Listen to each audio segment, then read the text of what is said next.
Yeah, he is. There's the Road Warrior. Welcome, everybody, to the Off the Rail Sports Podcast. I am John with the Road Warrior, Brian, in transit across Southern California, trying to bring you the best in baseball news. How you doing, Brian? Doing uh, pretty nice. Already sweating today. Oh, geez. I mean, come Wow. on. I hope you're using degree. We, All we right. got a lot of shit going on. Yeah, we do. Look at him. He's ready to roll. Let me ask you something. You're a huge Aerosmith fan. What is your favorite Aerosmith song? Uh, oh, geez. I got a couple Okay. that probably one of them I'm sure you probably never even heard. Uh, Thank God. One of my all-time favorites is "Chip Away the Stone." Wasn't even on Sure. a record. Yeah, It was, right. it was a I know. remember a B-side of a single. What do you know what the most famous B-side ever was? Wasn't it something from like Elvis Nope, close. or Led maybe the Zeppelin. Beatles? Led Zeppelin. Okay. They released Hey Hey Hey, What Can I Do? On only a Huh. B-side. And it wasn't until the Coda remasters that they finally released it to the public. All right. All right. There So you go. continue with the Aerosmith. Continue with the Aerosmith. Uh, uh, so yeah, Chip Away the Stone has always been a big favorite of mine. Uh, from the oh, what the frick? I was going somewhere. I just lost my I, train. No, uh, the first record when they got back together with Joe Perry and okay. Brad Whitford when they were still freaking all cocained up and not that great. Mm. But there's a song on that record, Done with Mirrors, called "My Fist, Your Face." Oh, I love I love that song. okay. And on their I'll say on their latest record, which is actually like 13 years ago, Hmm. uh, which was a really piece of crap record that should have never been made. But there's one track on that called "Oh Yeah" that I just really love. That one. It's got a great groove to it, and there you go. I'd say those are the three that I really like the most. Wow. Didn't know that. Interesting.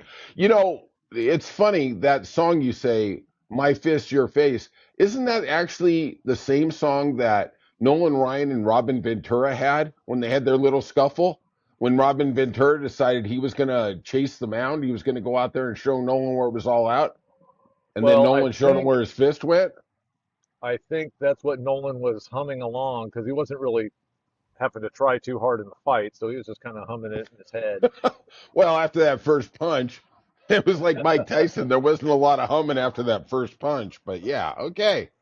All right, let's get to the world of baseball. Let's start we're recording this on Monday morning. I don't know if you got to see it last night. I I have a future on Max Fried to win the Cy Young in the American League.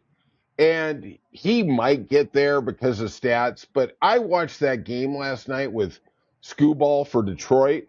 Man, I don't know if there's a better pitcher in baseball. I mean, honestly, that guy was just magnificent. Did you happen to catch the game? Of course not. It was blacked out because Of I have the course. MLB package. Yes, you are the ultimate fan, so you don't get to see it. Right. No, but I did check. I looked at the box score this morning. I wanted to see what he did, and now I don't know. You can enlighten me because, like you said, you saw it. I didn't. He was at 93 pitches when they took him out after seven shutout innings. And maybe AJ Hinch has enough confidence in his bullpen to throw two innings with only a three-run lead there. But Correct. I would have thought, maybe if the guy's dealing that strong, could have sent him out for an eighth. He would have been barely over 100 pitches. The guy is one of his strengths is that he's super strong and he gets stronger as the game goes. So I wouldn't feel like he's in jeopardy of blowing his arm out, getting a little over 100. But you watched it, I didn't.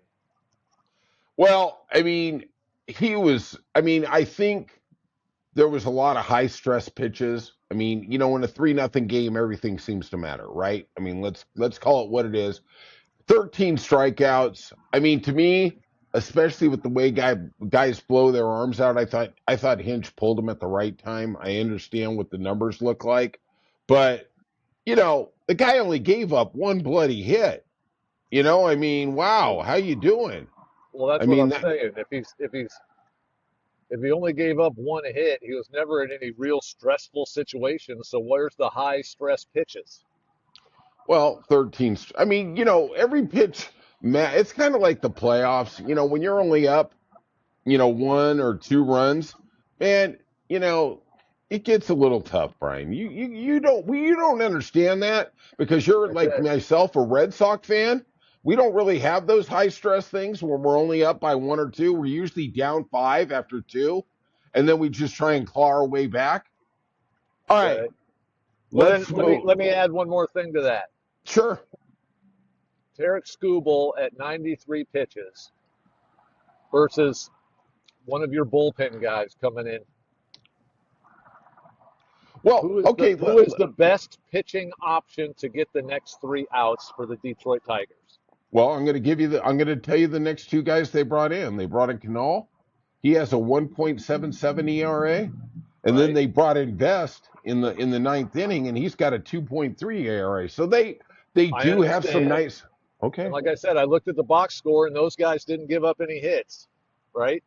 Those guys pitched Yeah, clean innings. yeah, correct. But I'm just saying the thing I'm saying is, at that point, is he still not your best pitcher? And I that's where I think understand. the analytics stuff gets a little too tricky and involved. Well, the analytics thing does. He is a young guy. He is a strong guy. I do think that the analytics they just don't like him going more than 7 innings. I was surprised he even went to the seventh inning and faced everybody a third time. But hey, whatever. That's me, right? You and I have a different view on what's going on in the world of analytics. I don't think we're going to have a different view on the next subject of f the Red Sox. And then when I get done with that, F the Red Sox again. Hey, Craig Breslow, at the end of the year, do you still think you're going to have more wins after you traded Devers? You've lost 7 out of the last 9. You're cratering like my crypto stock. What do you got to say here, Brian? Dude, Saturday they scored like 15 runs. They don't need Devers. Oh, no, no, no. Yeah, because the 15 runs goes across 3 or 4 games. Oh, wait, they lost 2 out of 3. Hey, how you doing? Let's review the bidding, my friend. Let us review the bidding. They are 41 and 44. They are 8 games out. When Devers hit that 2-run homer, we swept the Yankees. We were 1 game back. Now Tampa Bay, we're looking up at Tampa Bay. I mean, literally, it's what it's like, And Brian. It's like, no, I'm Toronto. I'm gonna get to that. Oh, Okay. I'm gonna get to that. Okay. Make no mistake, we are closer to Baltimore than we are Tampa Bay or Toronto. Okay? It's like me looking up to you in the world of CrossFit. Okay? You are the icon. You are the guy up there on the mountain. I'm the guy down here picking up bottles and cans. Okay? I I am looking at these numbers and I understand where Craig Breslow and John Henry are coming from. I don't agree with it. But the Red Sox in the American League are number one in at bats as a team, number four in runs, number three in RBIs. And the stats really, except for the Red Sox, just hold on here, hold out. Like the number one and two teams in both categories are basically Detroit and New York. You know, for some reason, we can't seem to climb the mountain. Our pitching is in the middle of the road, right? We're in the middle right there. And I'm just looking at it going, what are we missing? I Well, know. they're missing a lot. Wow, Uh, thanks. they're missing a lot, and where it's coming from mostly is, in my opinion, in-game decisions. That's what I I think. A lot of you, in-game decisions. The you- I've told you this forever. Like we just got done talking about AJ Hinch. He brought in two guys. They both pitched good, clean innings. For the life of me, and maybe it's just the way I view it. Maybe it's not as bad as it seems to me, but every time Cora brings in a relief pitcher, he gives up runs. It's hard He to argue never with he that. never goes to the right guy. Well, maybe we Never. don't have the right guy. Well, I mean, it's if you look at their collective, individualized stats, they don't look that bad, right? They're right. middle of the road stats. They're not every guy doesn't suck, but if you bring him in the wrong situation, then there you go. And I think there's just a lot of indecision on what's the freaking lineup and who's the right fielder and who's the second baseman. I mean, all this stuff is just freaking floundering away, trying to fill holes. Who's the first baseman the rest of the year? What is it, this Toro guy? I don't know. Or is Well, he just there till they can figure something else out? Christian Campbell's your second baseman? No, he's not. He's down in Pawtucket. Who are we going to play there now? Well, let's try this guy. Let's try this guy. at the end of the day, I'm going to be straight out honest here. Okay, I'm not going to be as in the weeds as you are. Okay, to me, let me tell you how you build the goddamn lineup. Okay, you have somebody everybody else is scared of in the lineup. I don't care. It's in the 2, the 3, the 4 hole. Look at New York Mets with Pete Alonso. They have a very erratic lineup. Soto's not hitting. He may be coming around. Lindor is not doing that well. Everybody is scared of Lindor. I mean, Alonso. Everybody was scared of Devers. Who scares anybody in that lineup? Great. We have all these great prospects. They may actually come up. I'm going to tell you right now, between Anthony, Meyer, Casas, Campbell, in 3 years, two of those guys aren't going to be with the team. I don't know who it is. I'm not arguing, but that's just the nature of baseball. You're still the guy who said, don't give up Jan Mikado for Chris Sale. Okay, yeah, I know, right? Let's get to that. At the end of the day, that guy was a stud. And I hear on Sunday Night Baseball, which I think is literally the most incompetent crew anybody on any sport doing anything. Hey, Eduardo Perez, I know you won 12 Triple Crowns, even though the only reason you got your job is because your dad was Tony Perez. I will say this, that I'm tired of hearing everybody say Devers was a bad teammate. That is the narrative the Red Sox keep pushing, and everybody in the media is just taking it with a spoon. All right. I'm just, I'm still like, hey, maybe we could Are you trade trying for to somebody tell like me Devers. that the number one prospect in the whole MLB minor league system? There's thousands of guys down there. The Sure. top rated guy comes up. You telling me that people aren't afraid of Roman Anthony? I know. You're right. I take a step back because a year ago it was Jackson Holiday, and I you mean, are was it absolutely. isn't Roman Anthony up to like 132 now on his batting average? I do think he might crack 150 this week if he gets 3 hits. Woo! Yeah. Look. I have no problem giving the guy some time to get there. I like that they brought him up. Okay, get him some at bats. But Jesus, we need somebody hitting at least 300 and at least a thread in the lineup because, hey, Rafaela isn't the guy. Sorry, Jackie Bradley Jr. too. God, how do we just rinse and repeat? All right. I want to get to a final story here with you. The Tampa Bay Rays, who never spend any money, who are a really smart organization, a couple of years ago signed Wander Franco to a $200 million deal. Last week in the Dominican Republic, he was found guilty of sexual abuse of a minor. And basically, it's still heinous. I'm not going to give him a pass. But he was 23 having a relationship with somebody who was 16. Okay, I'm not adjudicating it. The court found him guilty. He got a 2-year suspended sentence. Baseball has suspended him still. They are looking into it. We're going to see what the ramifications are. But my question to you is, and you are the expert here, in the wake of what has happened to Trevor Bauer, what do you think we are looking at with Wander Franco?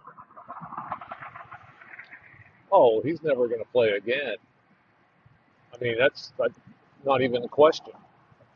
I mean, Trevor Bauer didn't even do anything. It's been proven he didn't, but because there was a false allegation made, he's blackballed. So a guy that Right. actually did it, forget it, dude. You're never going to see him again. Let me ask you something. Have you even heard one whiff from Urias? I haven't heard No, anything. I mean, no. Probably the it's same deal with him. literally, it's No, like this guy's in a black box. It's like me with Scarlett Johansson. I think we got a relationship going, but she acts like I don't exist. Hello? Hello? uh, I'm not, come on.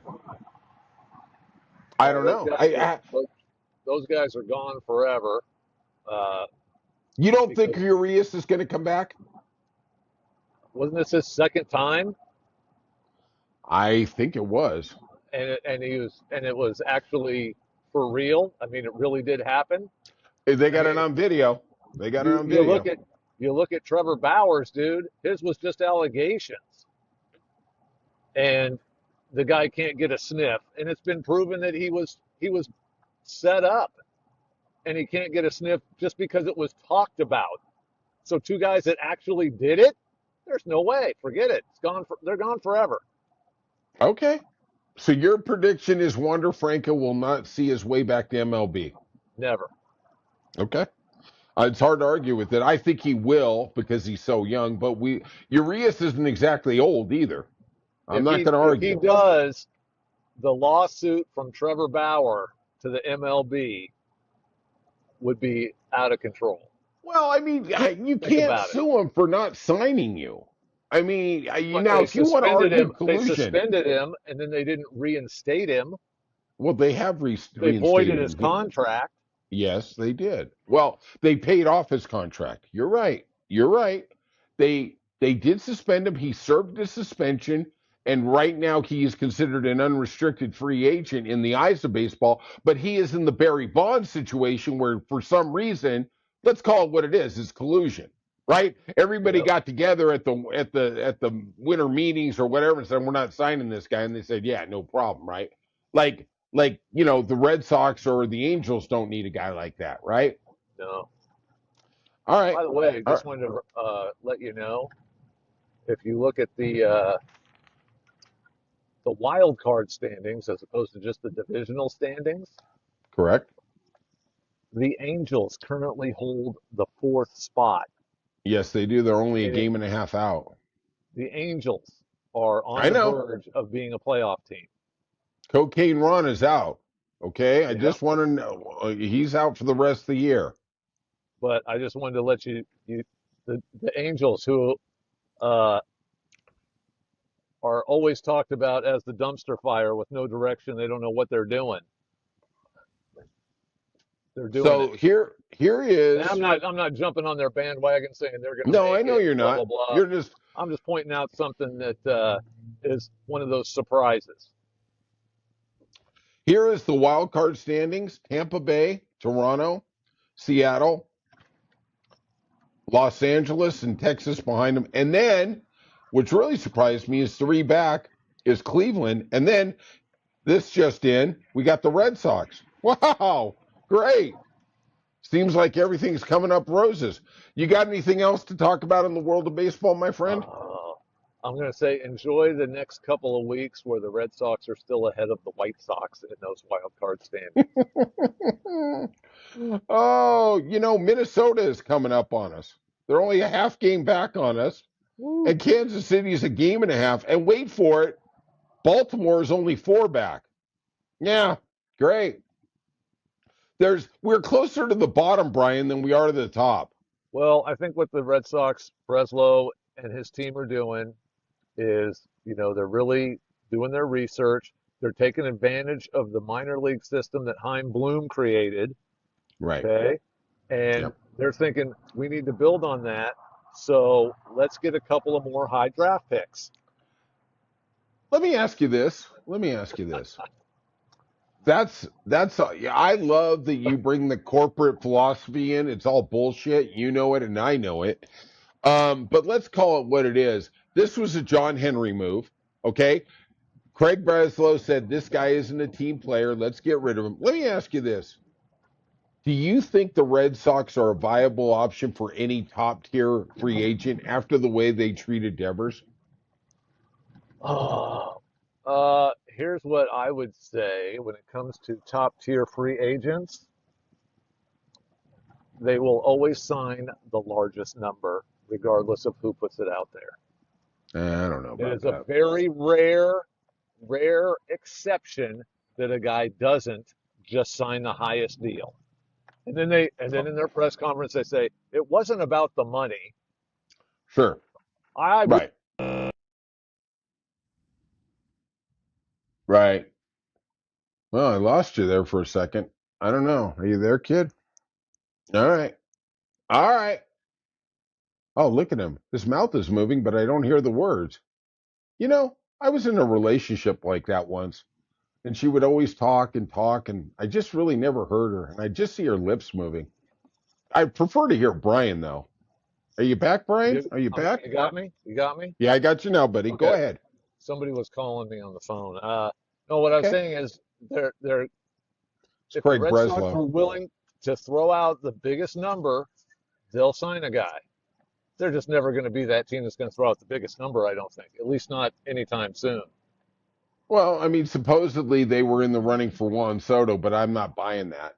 I think he was just giving them cover. I think it was a bullshit number. But hey, right. Well, I mean, maybe they might have thrown it. They might have thrown a big number out there just to look good, knowing that the Mets would top it anyway, right, right? And right, then they can right, say we tried, even right. though they tried with their fingers crossed, hoping he wouldn't say yes.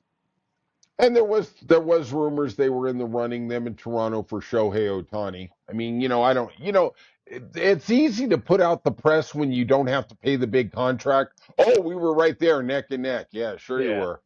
Sure. Yep. And I was right there with Carl Lewis in the 100 meter. Yeah, sure. Right. Goddamn. Yeah. Okay. All right. Anything else? Any words of wisdom for everybody out there? No, man, I got to go to work. All right. All right. God bless him. God bless him. It's like this is like something on a Mission Impossible. Look at him. Look at me. He's going to jump out of a plane. Oh, wait, that's his truck. Sorry about that. All right, everybody. If you could hit that like and subscribe button and leave some comments, and we'll see you soon on Off the Rails Sports Podcast. All right.